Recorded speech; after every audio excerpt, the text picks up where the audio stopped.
और मैं स्पष्ट कर देना चाहता हूं, प्रदेश सरकार किसी भी विद्यालय को बंद नहीं करने जा रही है। किसी भी विद्यालय को बंद नहीं करेंगे। प्रदेश सरकार ने तय किया है कि इंटीग्रेटेड कैंपस बनने चाहिए बच्चों के लिए, जहां पे वह प्री प्राइमरी से लेकर के और सीनियर सेकेंडरी लेवल तक के स्कूल की शिक्षा प्राप्त कर सकें। उसी के मॉडल दिए गए हैं अटल आवासीय विद्यालय। पांडे जी, मैं जाऊंगा, यहां पे हमारे श्रम और सेवायोजन मंत्री हैं राजभर जी, श्री अनिल राजभर जी से कहूंगा कि एक बार आपको अटल आवासीय विद्यालय का दौरा करवाएं। अभी मैं बिलारी में भी आया था, बिलारी के विधायक भी नहीं होंगे यहाँ पे, हाँ भाग गए होंगे, क्योंकि स्वतंत्र देव जी ने ऐसी कसम उनको खिला दी है कि वो बेचारे समझ ही नहीं पा रहे होंगे कि किसके नाम पे कसम खाएं। ऐसी कसम मत खिलवाया करे जी। नहीं, मैं भी कह रहा हूं ना, किसके नाम पे करें, और खन्ना जी किसके नाम पे कसम खा देंगे।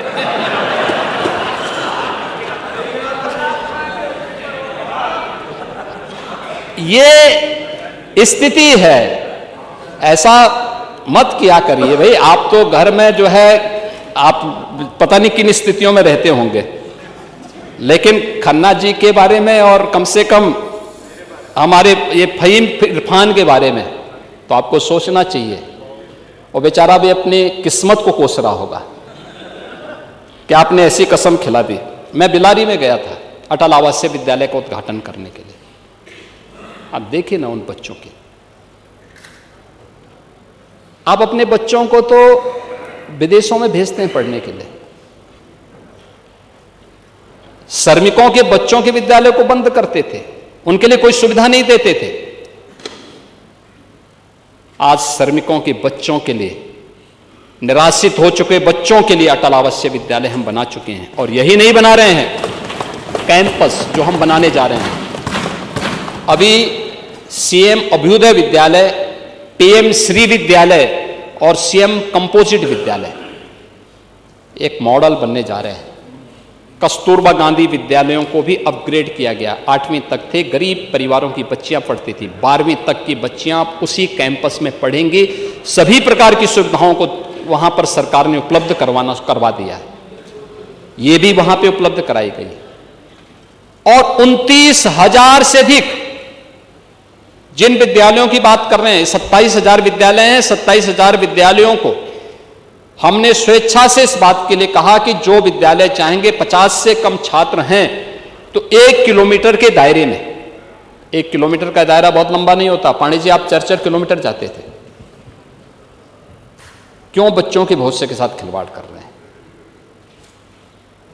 उन विद्यालयों को इंटीग्रेटेड कैंपस, छात्र शिक्षक रेशियो ठीक हो जाए। छात्र शिक्षक रेशियो कम से कम 3 शिक्षक जरूर हो उन विद्यालयों में। अगर छात्र संख्या ज्यादा है, शिक्षक की संख्या बढ़ाइए।